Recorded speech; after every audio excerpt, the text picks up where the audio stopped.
a nice cup of tea with me. And this is a herbal remedy. I can't remember what's in there. I think it's ginger. Because I was informed earlier on today that it's World Tea Day. But apparently that's wrong. It's not World Tea Day, it's National Tea Day. So we're just going UK based on that one. There is a International Tea Day, but that is in December.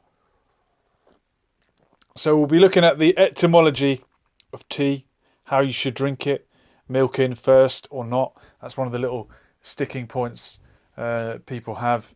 And anything else you want to talk about, as usual, it's freedom of speech. 07491751203. Put +44 if you're calling from abroad. But we go to the phones already. I've got caller on line one. Who's there?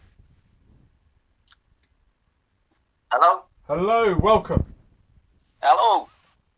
Who's this? It's a Tiny T-Top. Tiny T who? Tiny T-Top. How you doing? Oh, Tiny T, well, welcome. Well, it's National Tea Day. We've usually got Triple T in the chat, but we've got Tiny T Top. Yeah, man, that's Welcome, me. welcome.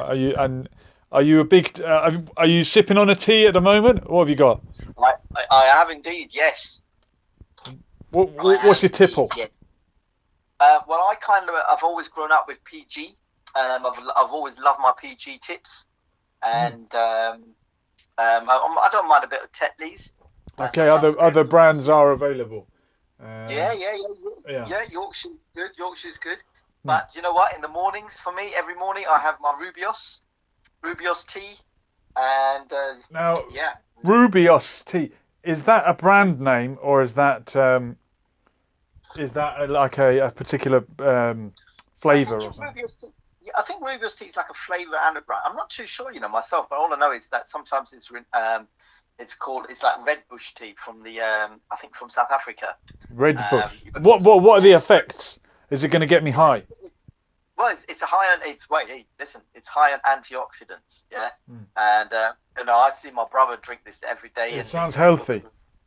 Yeah, it's very healthy. I mean, I look at him and I think, that's this guy like 48 years old and he looks like he's 22. Yeah, so wonderful. You know what? I've just started drinking this about 3 years ago, and maybe I don't look like I'm 22, but I feel like I'm 22. Oh, to be 22 again. I think that it's tea as a herbal alternative to fizzy drinks. It's got to be a good thing. But the PG tips, the Tetley, and all these famous brand names, those are what we call normal tea. But what is that? That's black tea, right? Yeah, I think so. Yeah, that's black tea. Yeah, I mean, I'm from Sri Lanka, so so Ceylon tea and all that, and that's what I was brought up with. And the way my mum makes it, my mum's tea, I don't think I can find it anywhere. I think she uses condensed milk in her tea, and that's really? What makes a lot of people do different. Yeah. Well, we'll have the milk or no milk debate in a minute. But Ceylon tea obviously comes from Sri Lanka. Ceylon or Ceylon being the that was the British term for Sri Lanka when they ruled it, right? But what language is that from? Why Ceylon? Well, it's the tea plantations are in the middle of the country, Kandy, and places like that, and so I would imagine the language they speak there is predominantly of the Sinhalese language. Maybe some of the Tamils are amongst them as well, but then again, there's quite a high number of other kind of religions there. So would Ceylon be a Tamil term for Sri Lanka? I don't think it's a Tamil term. Well, of course, the Tamils refer to Elam, right? Elam is the Tamil term for Sri Lanka. It could be. Okay. You know what? That's a good question. I might have to ask my mum that. But it's actually one of my dreams, Julian, to go and visit the tea plantations again in Sri Lanka and also in India, in Darjeeling. And I don't know if you know this, but there's a fantastic tea plantation down in the south coast here in England. There's a tea plantation in England? Yeah. I watched it on that program with that Nadia woman, the chef. Oh, I know the one. Yeah.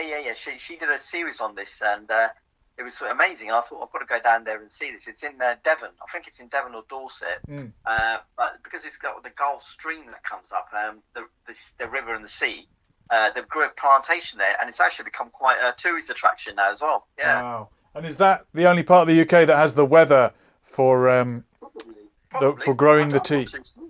Yeah, probably. I thought I might be going down there one day and see it myself. And don't worry. What with climate change, we'll be growing tea everywhere in the world soon.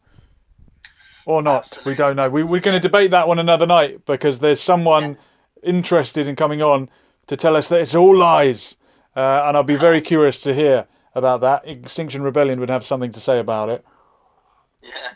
But I want to stay with tea. For a moment.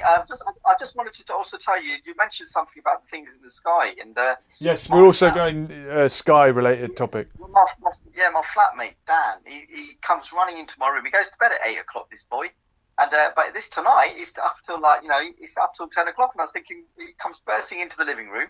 I thought there was something mad going on, and he turned around and he said, "Nero, you got to come outside. You got to come outside." I said, "Why?" He goes, "Come outside and you'll have a look." I went outside, had a look, and there were just planes going in the sky. And he said to me, no, just look closer, they're not planes. And I said, well, what am I looking at? He said, look at them over there. And then I started seeing what he was seeing. He was seeing, it's quite hard to see, but they're little spots and like little stars, but they're just shooting across, and there's quite a few of them all over the place. So I asked him, I said, what's all this? And he said, it's satellites. So they launched some satellites today, a cluster of 60 of them. And they've all gone up in the sky, and apparently you can see them again tomorrow morning as well. 4 minutes past 4. If you look up in the sky, you'll see them. 4 minutes past 4 a.m. Yeah, 9:30 or something tomorrow night. Yeah. Wow. I went out there tonight to look for that and stumbled. Did you go out with a cup of tea, Julian?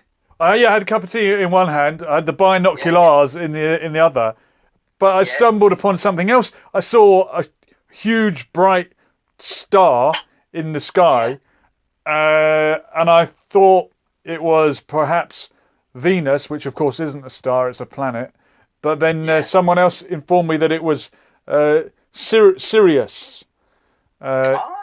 Insert your own John McEnroe joke in there as you like. But I thought that the second brightest thing in the sky at night after the moon was Venus, but apparently this was Sirius, which is a star. Wow, seriously? Maybe John. Yeah, seriously. Maybe John discovered it after he smashed his racket. Yeah. My racket smacked off the end of that one. But there is one of these. I mean, your flatmate probably knows more than I do. But how regularly does he have his eye fixed on the sky to see one of these once in a lifetime astrological coincidences? This is a guy who hardly goes out. He stays in his room all the time. He lives in the darkness, as they call it. They call him Darkness Dan, and he's very much into what goes on in the skies. He's always following all the NASA, the daily NASA reports. He always looks at, every morning when he wakes up, he's looking at things which have gone on, with regards to rocket launches all over the world. So I'm not surprised that even when we were outside gazing at these satellites, he was telling me that the reason why he knew about it was because it was on one of his reports, and they told him that they said that these satellites were being shot in the sky, and they said that people can see them from all over the world. So had it not been for that report he'd seen, they can be seen from anywhere in the world. And I'm sure he could tell your fortune as well, right? Your horoscope. Well, only if he reads my tea bags. Well, that's another. Yeah. Well, there you go. You beautifully tied it in. And of course, I am being silly. Astrology and astronomy are two different ball games, and I think astronomy is far more scientific. Yeah, absolutely, mate. It's one of these. I think the way this conversation's going, I reckon. I think it's time for another rap, Julian. All right. Yeah. I think, you know what? I just realised something. I might have this rap right down to a T. Well, I'm looking for Triple T in the chat. He's not appeared yet. Someone else mentioned Ice-T, one of the great rappers. Love it. Love it. You gonna do something for us, yeah? Well, do you know what? This has just brought me back memories of. when I was teaching in a school once, and we were doing a topic in science. I was teaching science, and we actually did an investigation on what makes a good cup of tea. Okay. And a lot of these kids actually went away and did some research. And did you know that the right temperature for the perfect cup of tea is at 60 degrees? Yeah. So that's when drinking it. Yeah, that's when drinking it. Yeah. So but you need boiling water to prepare it, right? Exactly. For the infusion. That's the technical. Am I right? Is that the technical science term? Infusion. That is. And do you know what? I know that there's been some cups out there. These these modern cups based on technology where they change colour and it lets you know when your tea's at the right temperature. Well, that's all based on the scientific research that the perfect temperature is 60 degrees to drink it at. Yeah. Wow. Who knew that science would come in handy one day? And Triple T is in the chat. Welcome, Triple T. Which type of tea are you? And Imran is here as well. He's saying, hi, bro. Good show. Thank you so much. Well, look, we've got the second Mr. T. What, Sir T Top, is it? Yeah. Tiny T Top. Tiny T Top. All right. You don't sound so tiny to me. Well, look, I'm gonna bring a beat up for you. All right, selected at random, as usual. No copyright infringement is intended, but you're going to talk to us about the benefits or the correct way to prepare a cup of tea. Are you talking to myself? Yeah, I'm asking you. Yeah, of course, man. Because, like I said to you, this is perfect because the kids at the schools I taught loved this when I showed them this on their. When we did this investigation, and I'm sure there's a lot of people out there who's listening in probably know this as well. But I thought, let's do this tonight. All right, here we go. Here's another lessons for life first. Tiny T, it's over to you. Okay. I don't know what actually doing. Yeah. Pull it up. Yeah, can you put the beat? Can you make it a little bit lower? The beat, yeah. You want the beat lower, and we're going to bring you up a little bit. All right. Yeah. Let's do a little something with the levels. All right. I'm going to fade the beat into the background, and Tiny T's going in, trying to bring you up and the beat down. Here we go. One second, mate. Yeah. When you're ready, in your own time. Yeah, I'm just going to take a tip. Here we go. You ready? Okay, we are freestyle rapping on the topic of tea. What with it being national, not international, just national tea day, and I've got Tiny T, not Tiny Tin, Tiny T on the line, and he's gonna explain it for you. Here we go. All right. You're back in. Bring it up a little bit. Here we go. Oh, hold on, it's gonna drop. Okay.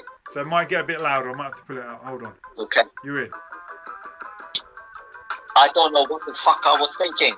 Okay, I'm going to start that all over again. I don't know what the F I was thinking. Yeah. I bring you to my house as a friend in my kitchen. You offer to make the tea. Naturally, I say yes. Yeah. You're my guest. So I take the offer gracefully. But then what I see makes my heart burst. You've only gone and put the effing milk in first. Oh yes. My God. The F is, what the F is wrong with you, bruv? No. You must be out of your mind. It looks like you went and poured about half a pint. Now, even with the boiling water, my tea's already lukewarm. Man, where the F were you born? Yeah. Now you destroyed a thing that was sacred. Pour it down the sink. Let me show you how to make it. Oh, okay. Man, what the F did I let you in this effing ass? Oh, man, here we go again. Tea bag in first. Pour the water on. Shut up, man. I'll tell you when to stop. Then you know exactly how much milk is required. Making assumptions on how I like it. Whoa. What are you doing? Don't let the tea bag sit there brewing. You got to stir it straight away. Don't stop. Otherwise, you're going to get that weird scum on the top. What is that? Yes, man. Looks like tea out here or some You can't just take it out. Did you see that? Put it back. Squeeze the tea bag. Wait, I'm watching like a hawk. You're the type that probably makes his coffee with a fork. And now you put my sugar in. What you leave it for? Didn't even stir it in. Unbelievable. What did you think it would? Disintegrate itself? No. Got some bars in the chat. Get some help. You chose the wrong brother's cup of tea to mess with. Now go and get me effing digestive. Wow. Hey, get the hell away from my cup, B. Don't even meddle with my kettle. Don't touch it. Man, go sit down. Go watch telly. Give me back my teaspoon, bruv. You're not ready. Wow. And in the chat, HK Stocks is going in. He's got his own lyrics. I resonate, just a peasant that's setting head straight in this rap game. Don't live in the fast lane. Wow, we got some rappers in here. And Triple T is saying next time, make your own tea, mate. Well, I can't tell you who made this. Oh, Tiny T, that was absolutely incredible. And once again, with all these performances, no copyright infringement is intended. Do you know what, Julian? Yeah. People always forget this. Yeah, I remember once one student of mine. You know what he put down at the end of his conclusion, and he actually got a really good grade from me as well. But you know what the conclusion he put down at the end was? Tell me. Right. The conclusion was that the best cup of tea is not about the tea, and do you know what it's about? I'm going to guess it's... I mentioned it in the rap there just a minute there, actually, to give it away.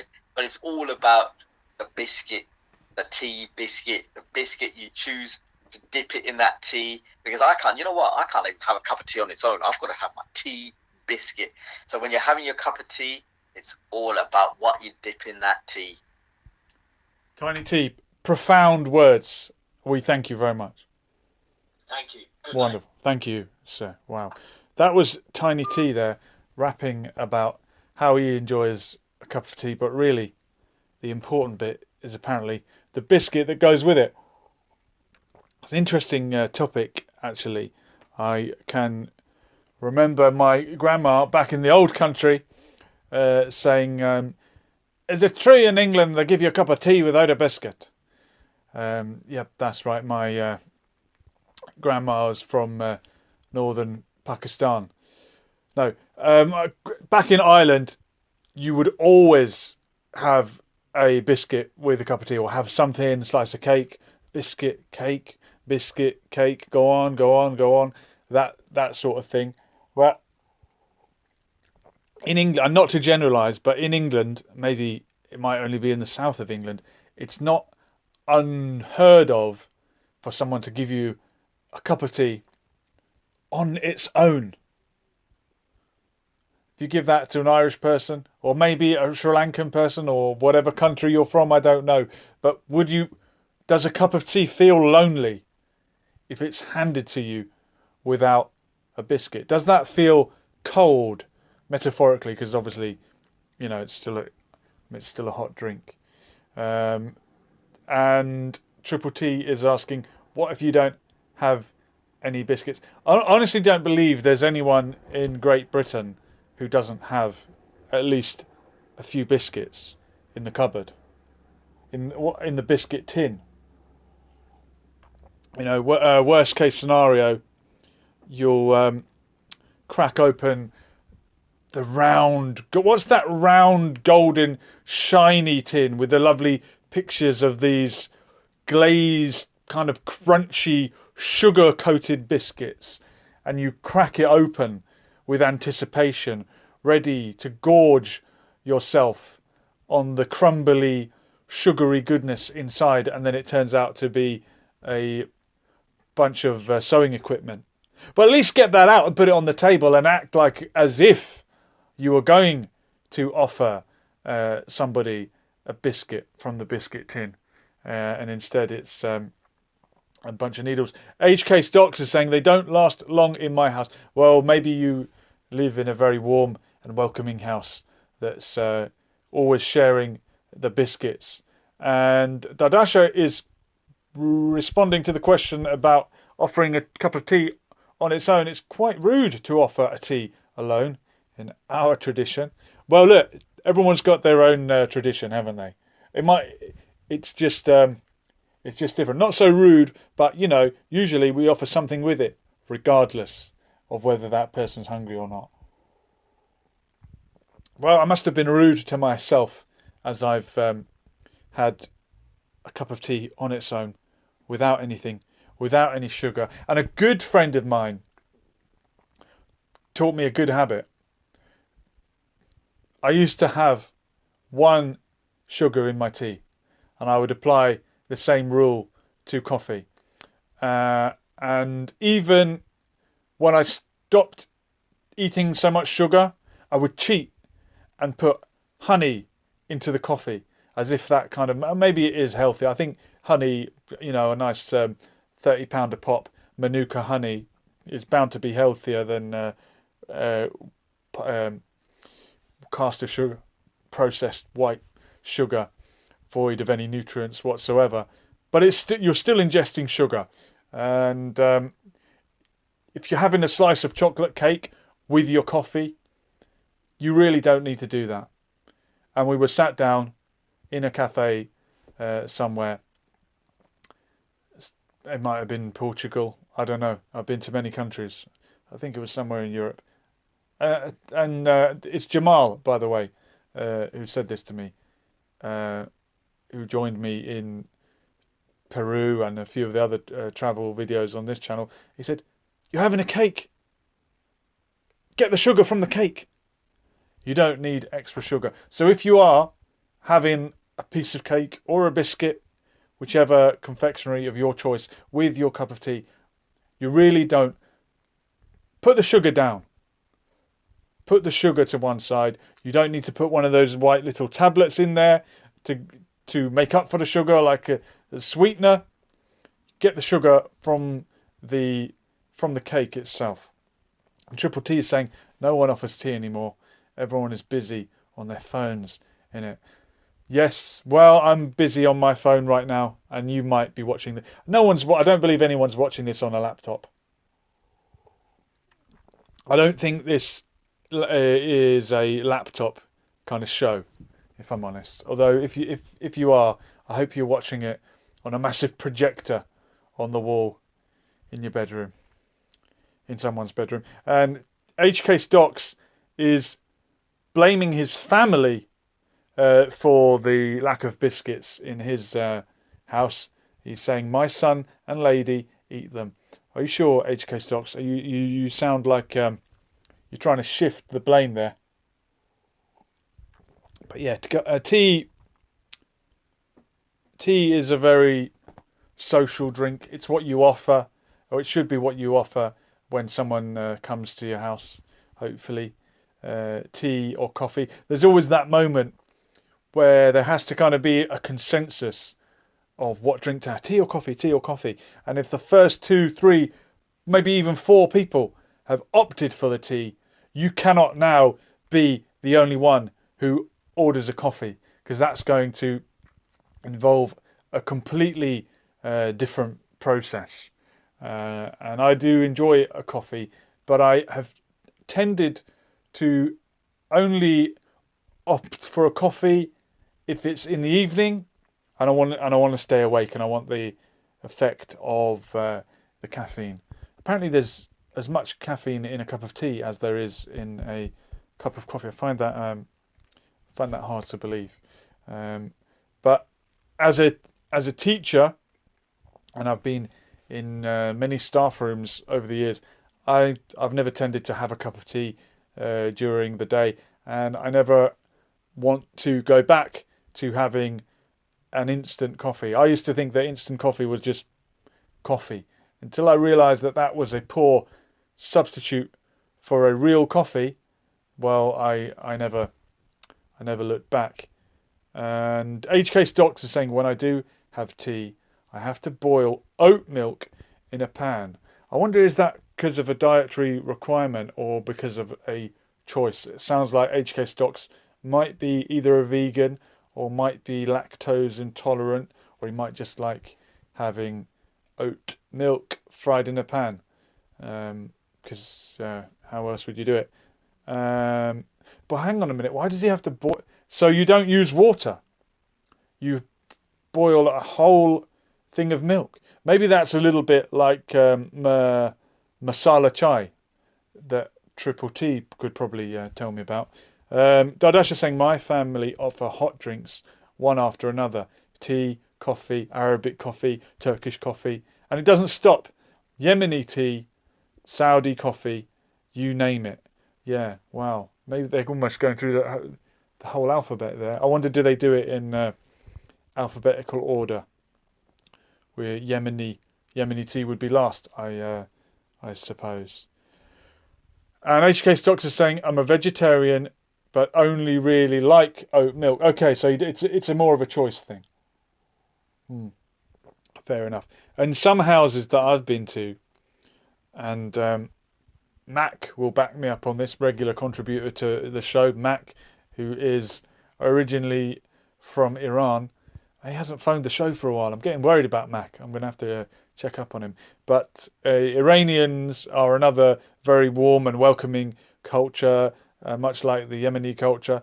And you have to have a cup of tea, And the tradition in Iran is that you politely decline it and you offered it again, and you politely decline it and you offer it again. And it's this back and forth sort of battle of politeness, pretending that you don't want a cup of tea when you really do want one.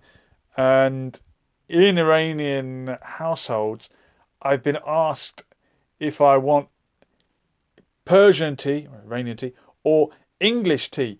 And by English tea, they seem to be referring to tea with milk. That's very much associated with being an English thing, and almost kind of a foreign concept. Like, why would you put tea in? Why would you put milk in tea?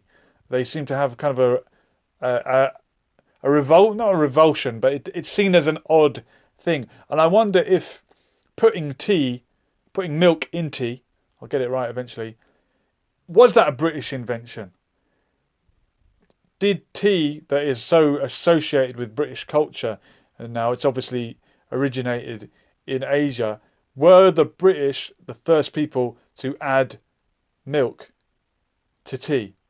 But having said that, there is the chai masala chai, which is this spicy, as the name would suggest, very milky tea that I know they make in the Indian subcontinent and in the Middle East and the Gulf, these areas such as Yemen. That type of tea is known as karak. And here comes an advert for Dardasha's channel. There is a video on there guiding you through how to make karak tea, which is this rich milk-based tea. And I believe in the video, the milk that is used is condensed milk. Now, I don't know if that's out of necessity. Would the milk go bad in these hot countries? Therefore, they used condensed milk. But certainly that drink only tastes right if you use the condensed milk. I can't imagine how it would be any other how it would taste any other way. And Dardasha is asking, when did the tradition of afternoon tea start? So I'm sure this goes back to the time of the Raj, when the British were in India and ruling the place after the fall of the Mughal Empire. Now, I stupidly presumed that tea came directly from India to Britain, but apparently it came originally from China. And HK Stocks is saying apparently the China pottery used to crack with the heat, so the British put milk in. Oh, that's interesting. That is very interesting. Yes, so the China, as in the cups, not the country, although we'll come to China in a moment, would crack when they poured the hot boiling water in, so therefore put the milk in, cool it down. But why not just put cold water in? And apparently, and this has come back to science, if you put a metal spoon into a glass, that can prevent it from shattering when you pour the boiling hot liquid in there. But as I was saying, I was mistaken to think that tea originally came from India. It came from China. It originated in China. I think cha might be the Indian word that was borrowed from the Persians, and I think it came from China to Persia, then into India through the Mughal Empire. The Mughal Empire, of course, deriving its name from the Mongols. These were the Mongols that had converted to Islam and became known as the Mughal Empire. Apparently, they were one of the few people in history to convert to the religion so quickly. That I don't know why, but they loved Islam, and then they went on and converted other parts of India to the religion and brought with it the tea. And then the Brits arrived, and it was the Raj, and India and what became Pakistan and Sri Lanka was ruled by the British. But when did this tradition of putting the milk in? I like what H.K. Stock said about it being to cool the vessel down to avoid shattering. But then what about masala chai? What about making the whole thing from milk? When did that start? Did it come to the Gulf via the Indian subcontinent? I theorize that it did. And yeah, again, we can go into Arabic language. I haven't seen Hassan Radwan in the chat yet, but he's one of my go-to people about Arabic language. Tea in Arabic is shay. In Urdu, I think it's chai, and I think this came from cha in Chinese. Even in certain parts of Ireland, they talk about cha, referring to tea. But it's amazing how something can become so synonymous with one country, yet it was borrowed from another. And Dadash is confirming, yes, I believe Yemeni tea came from India. Of course, there was a lot of back and forth and exchanging of goods and religion in these times. A lot of people will tell you that Islam came to places like Bangladesh and Malaysia through Yemen, and a lot of the Muslims in these countries are very proud of that history. And back and forth trading would have brought food and drink, and obviously intermingling of families. Interestingly, Indonesia, the most populous Muslim country in the world, with the most Muslims, no Muslim army ever went there. They just visited and exchanged ideas.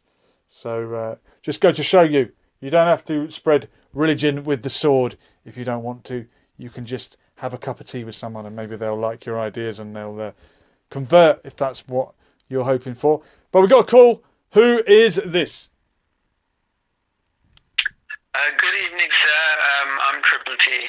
Welcome, Triple T. It's your night. It's your night. We've never found out what the name Triple T meant, but tonight it refers to your favourite cuppa. Well, yes. I just wanted to give you and your listeners some information about my life regarding tea. My life in tea. Excuse me? Go on, Trina. I'm just saying your life in tea. It sounds like we're going to go deep now. Yeah. Sounds like your autobiography. I gave up smoking. I was smoking maybe 40 cigarettes a day. Before that, I was probably smoking weed. I was hooked on weed, and then I gave up weed and continued on cigarettes. But I was only smoking 10 cigarettes a day. But when I stopped smoking weed and all the other stuff, I increased the cigarette intake to probably, I went up to about 40 a day at least, minimum 40 a day, for a period of maybe 7 or 8 years. Smoking 40 a day is not good for health. Wow. That's 40 times 365 times something. It's a lot of cigarettes. Yeah, it was not good. It was very unhealthy, and I just caused all sorts of problems. But I worked very, very hard. I went cold turkey. I locked myself in my room. I managed to. I really struggled. I even stopped watching TV. I stopped listening to music because I had an association with cigarettes and any sort of music. So I literally locked myself in the room, and I said, "Look, I will die before I have another cigarette." And I remember being it was just so tough. It was unbearable, and it just, I mean, thankfully I wasn't hooked on any alcohol or any other vices. Therefore, I'm sure it's a million times worse for those poor people. But finally, when I managed to surpass the craving, I then still needed something. There was a void in my life, so I picked up tea. So I was completely hooked on tea. So I would drink 10 cups, maybe 10 or 15 cups a day of Earl Grey tea. Wow. Was it really to fill the void that cigarettes left in your life? Yeah, it's like, I guess, caffeine and nicotine far off from one another. All right, look, Triple T, caffeine is a drug, right? How confident are you that caffeine, a drug, a mood enhancer possibly, how confident are you that that is halal? As in permitted within your religion? Or the religion of Islam? Regarding the religion, I don't think tea, probably back in the day, it wasn't a good thing to do. But let me just, if I may, just finish my my story. And go for it. Go on. Comprehensively, if that's okay. As I was saying, I got hooked on tea completely. 15 cups, maybe even 20 cups a day at times. Now, when you drink that many cups of tea, you can't sleep. There's no way you're going to sleep. So if I stayed awake, couldn't sleep throughout the night, therefore I couldn't wake up to go to work. So I was the little sleep I got, an hour here, an hour there, would just affect on all the work that I was doing. If I did manage to get to work, that didn't last long. Obviously, I was sacked, and it just down. I had no job. I had nothing. Couldn't stop drinking tea, and I think some. And I couldn't go to gym, and I became lazy, and just a terrible combination. It was just experience. I managed to go on my travels, and one of my best friends is from China, Wuhan, coincidentally, Tintin, and he told me that I was staying with him for a while, and he told me one day we just ran out of tea. There was no tea. The places were closed, and we ran out for tea. And the place was closed. And he told me, well, we can just have water. And I was like, well, firstly, we don't have any tea bags. He's like, yeah, I drink water. I was like, what? You drink water?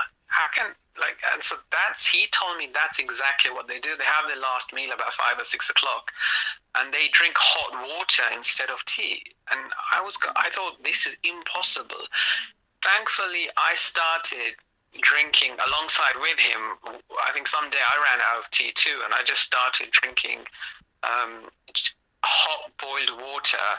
And currently, I'm on 1 cup of tea a day, and we have something called Ramadan coming, and hopefully I'm going to stop that. Even that 1 cup that I have in the morning, I'm going to stop drinking that. Going back to your question really quickly, is it allowed? I think for me, it's straight up haram. I should get off. For you? I should stop drinking. For you in particular? For me. Wow. Sorry? So that's you personally, you're taking it personally that for you it's something that you should stay away from?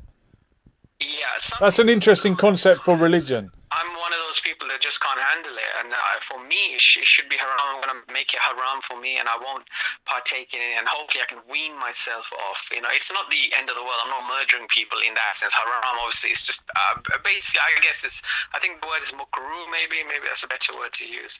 I'm going to wean myself off, and hopefully I can stick to hot water. And for others, just like music, I think music might be haram for some. Some people lose their mind in music. You know, you see them go berserk. We had one on the show earlier today. Sorry, hello? We had one of them earlier on today. He was going crazy rapping. But I see what you mean. I think the point is you can become addicted to anything, right? Anyone can become addicted to anything. I think, I would have loved the guy if he kind of done the spoken word on that. That would have been so much better and so much easier to follow. The rapping gets a bit tough because you got the music and you're trying to focus on the music rather than the words, I would say. But spoken word would be great for that guy. It's a good tea song he had. Wow. Someone once said, "We're lost in music." I think it was Sister Sledge. Yeah, music frees the mind. Music, I mean, I was going to ring in actually the other day when you had the music. Oh yeah, when I had the old keyboard out, banging away there. Did you have? Yeah, you had your favorite song or something off that note. And my favorite song is another song, a song rather, that I was listening to whilst I was trying to wean myself off this drug tea. Okay. That song was Nina Simone. I wish I knew how it would feel to be free. Wow. And now you know. Now I'm beginning to know.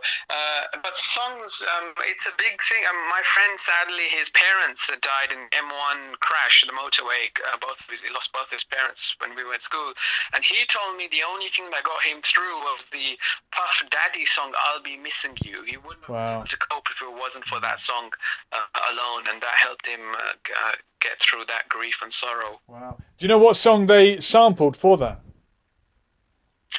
Yes, I believe it was Sting, I'll Be Watching You. That's correct. Spot on. Well done. Good knowledge. Mm-hmm. Mm-hmm. Yeah, I think it resonates with a lot of people. Yeah, I mean, music had that. On Sky Movies a couple of days ago, I think 2 nights ago, I was watching a film called Yesterday. It stars one of the Asians from EastEnders, the youngster. I don't know if you know of it. One of the Asians from EastEnders. But Sanjay or Geeta? Which one? Their son, Sanjay Geeta. I think it was their son. They were the only Asians in EastEnders back when I watched it, but I believe the show's diversified itself since then. I think you get the odd. Maybe there's one family and they have a walk-on part, maybe. That gay thing last time, Saeed, which was very popular, and then I think Saeed's brother. That's it. Okay. Is aware of that, but Saeed's brother, he's made a movie. It's called Yesterday, and it's basically he forgets. There's some sort of a blip in electronics, and he understands that he's a singer, and everyone around him just doesn't know who the Beatles are. So he starts singing all the Beatles songs and becomes famous and so on. It's a great movie. Oh wow, I like the concept. He sings the Beatles songs, and I was embarrassed, and I am embarrassed to admit that I had never heard any Beatles song in my entire life. What? Yes. And where have you been? I found out Jimi Hendrix is black and dead. So what? Well, I hope. Oh my God. You didn't know that Jimi Hendrix was A, black, and B, dead? Well, his name's Jimmy, so I could be forgiven for thinking he's not black. But no, I had no idea he was dead, nor did I know he was black. But he's another person with great music. Yes, absolutely. Well, that shouldn't surprise you then that he's black. I think black artists have wowed us over the generations, and I think that comes from an era of suffering. Pain can bring great music, and for a race that have been so harshly treated, it's no wonder that they've expressed themselves through music. Well, they sing from the heart, and that's the thing with our English women. When they, there's not much you get. I mean, even with Beyonce, she's almost naked, and she's dancing about, and the songs don't make any sense, and who cares about the lyrics? I would go to the gym, and when her songs would come on, everyone stops what they're doing and just. Do you put your hands up? No one cares about the music. Do you put your hands up when she says all the single ladies? She says something about single ladies do something. I can't remember. I'm sure you join in Triple T. Look, while I've got you, we've got a just to throw it back towards tea and hot drinks. Do you know where the word mocha comes from? It comes from. I think it's rooted back to friendship. Is it? I would say so. I think it goes back to mocha. It would be friendship, and then it somehow has over time. As in mocha, like amigo. Are you saying amigo? I thought amigo. Mocha is like a chocolatey coffee, isn't it? The coffee, yeah, there is a coffee. One of the coffees, if you ever go to a petrol pump and order, you do get the option. I'm sure even in Starbucks. Mocha. Referring to a tea, referring to. I think it's a coffee. Coffee is for friendship. I would have thought. Okay, Triple T is saying it's to do with friendship. Dardasha is saying no. I wonder if we're going to get the real answer. Mocha. I thought it was something to do with chocolate, but cha could be tea. I don't know. And Dardasha is revealing that it is Al-Mecca. Mecca, not surely Mecca as in the city of Mecca. That would be a surprise. Elaborate, Dardasha. What is this meaning, the etymology of mocha or mocha, which I thought was a hot chocolate with a bit of coffee in it. But Triple T said it's something to do with friendship, but we don't know about that. It's a town in Yemen where they export coffee. Well, there you go. Well, Arabica is a coffee bean, isn't it? So I knew the Arabs had something to do with it. I think the Arabs did actually invent coffee. Yeah, kahwa, coffee. But it's gone worldwide now, and South America is as famous for coffee as anywhere else. I guess maybe the Spanish or the Portuguese brought it there, having been part of Al-Andalus. When I drink kahwa, the Arabic kahwa, I think it's more tea rather than coffee. Yeah, the real Arabic coffee is actually quite watery. No offence. When I first had an Arabic coffee, I was quite disappointed because in my mind I was anticipating the thick, black Turkish coffee, which is probably more a derivative of a Greek coffee. And of course the Turks occupied the land that belonged to the Greeks for a very long time and inherited a lot of their cuisine. So probably the Turkish coffee is actually a Greek coffee, and the Arabic coffee, well, it's quite watery. But, you know, take it or leave it. I think the Chinese, with their food, when do you see a fat Chinese person, overweight or obese Chinese person? Almost never. They live long, and I think overall we got to cut this stuff out. You are what you eat and you are what you drink, and perhaps I think if we can just somehow cut tea out of our lives, and when we meet one another, perhaps now and again is okay, but hot water, once you get used to drinking hot water, it does taste absolutely delicious, like any cup of tea that you can ever have. So it would be great if we could go back overall as a country to drinking hot tea like we did hundreds of years ago. Triple T, wise words as ever. I appreciate you getting in touch. Cheers. Have one on me. There goes Triple T there. Yeah, it took me a long time to get around to the idea of having a hot drink without any sugar in it. Never mind not having even the tea bag, but maybe we can get there. And I do tend to opt for a herbal tea rather than a strong caffeinated black tea. And Dardasha says mocha also refers to a variety of coffee. When it comes to coffee, you're yet to learn so much.